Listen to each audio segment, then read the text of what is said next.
በኢትዮጵያ ኦርቶዶክስ ተዋሕዶ ቤተክርስቲያን በቦሌ ቡልቡላ ደብረ መድኃኒት ዳኛ ቤተክርስቲያን ስብከተ ወንጌል ተላላፊ ይህን ይመስላል።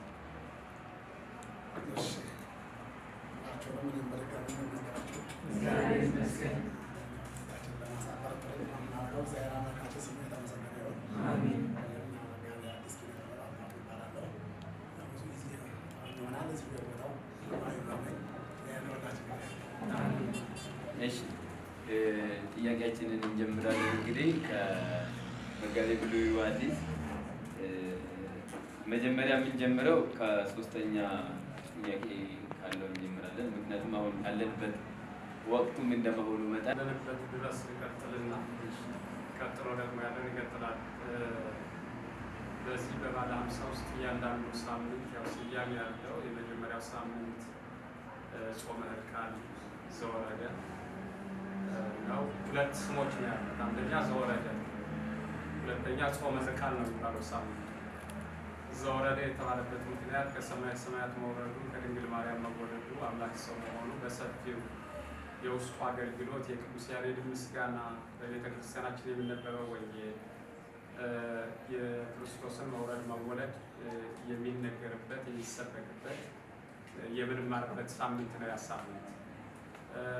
ሊቃውንቱ ይህንን ጾም እንግዲህ አመጣው በዚህ መንገድ የሰሩበት ራሱን አንቀጸ ጾም 15 ላይ ስታዩት ለምን እያንዳንዱ ሳምንት ስያሜ የተሰጠው በምን ምክንያት ራሱን የቻለው ወይ የሳምንታቱን ትርጉም ሊናገርና ዘወረደ የተባለበት ምክንያት የክርስቶስን መውረድ መወለድ ነው።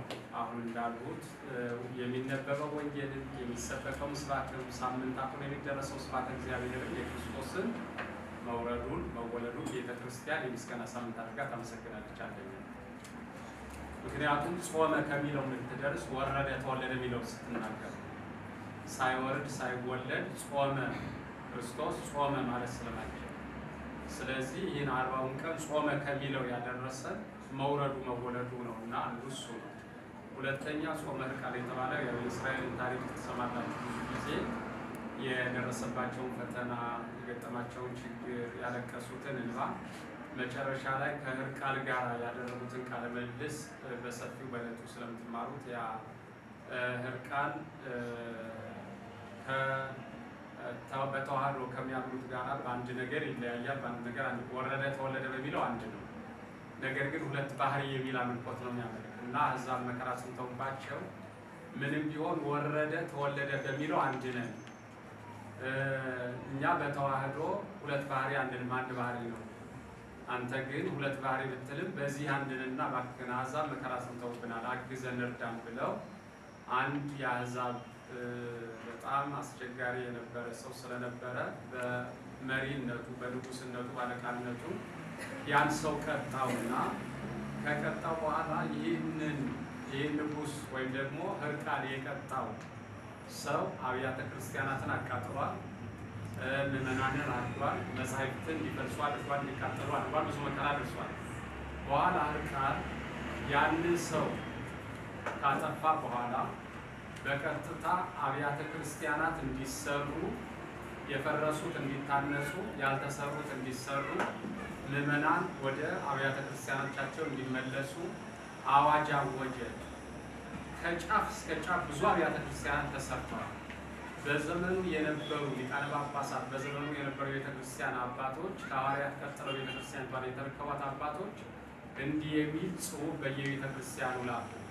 ወፈነው ውስተ ኩሎን አብያተ ክርስቲያናት፣ በየቤተ ክርስቲያኑ ቤተ ክርስቲያን እንድትሰራ እንድትታነጽ የፈቀደ፣ ምዕመናንን እንባቸውን ያበሰ፣ የተቆነጻጸሉ መጻሕፍትን የመለሰ፣ የምዕመናንን ሐዘን የመለሰ ሰው ነውና እስከ ዕለተ ምጽአት ድረስ አንዱን ሳምንት ጾመ ሕርቃል ተብሎ በስምህ ይጠራል።